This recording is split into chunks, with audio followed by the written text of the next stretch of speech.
Hey guys, it's Dave from MortgageGuy.com. And in this video, I'm gonna go over 5 reasons why you should not buy a rental property. But before I do that, please subscribe to my YouTube channel to keep up with more videos like this.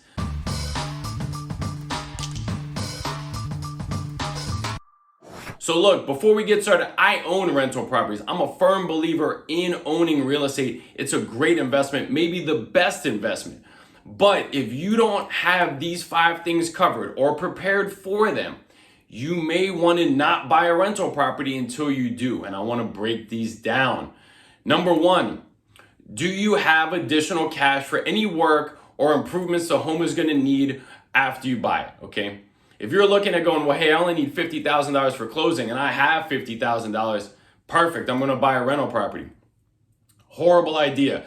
You may need to do upgrades so that way it's better presented when you go to rent it. It may need repairs, right? All homes usually need something if it's an older home. So do you have that additional money? Okay. Do you make enough to cover that mortgage payment if the home doesn't rent right away? You may assume, it'll rent in a second. Well, I can go on the record and tell you my first rental property didn't rent for 3 months. 3 months. It's a super long time. I happened to buy it during the holidays. Horrible timing. I think we closed around October. This was years ago. And then we go into the holiday season. A lot of people don't move during that period. Okay. But I was able to cover that mortgage payment. All right. Prepare yourself. Are you going to have a management company handle it?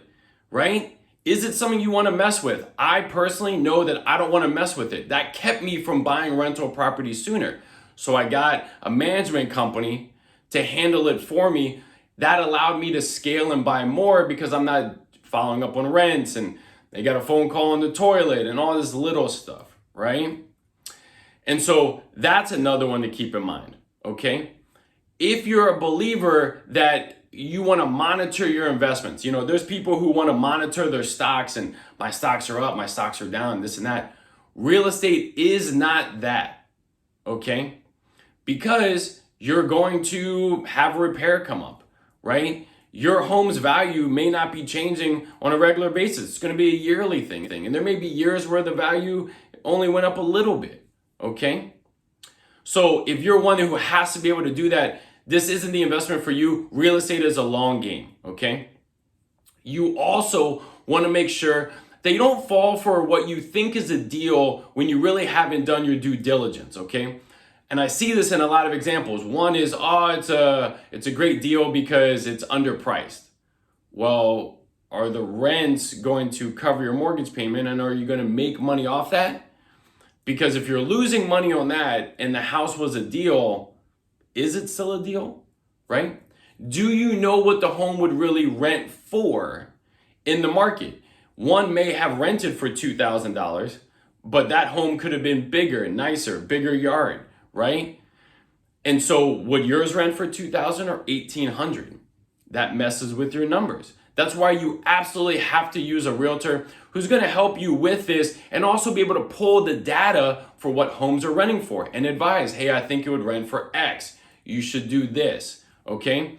And I've seen people who said, well, I'm going to buy it and as long as the rents cover the mortgage payment, I'm cool. It's a good deal. Here's the thing. Shit's going to come up, right? Repairs, broken leases, people moving out. So if you're only breaking even going into it, you're going to end up losing on some years, some months, and you need to be prepared for that, okay? If anything, give yourself a buffer there where you're getting a return on the investment so it can cover some of these things, okay? So falling for what is perceived to be a deal can really bite you in the butt. So again, huge believer in owning real estate. It's a wonderful investment opportunity to get into, but make sure you have these 5 things covered or you should not be buying a rental property until you do. All right? Thanks, guys. And make sure you stay tuned for this video up next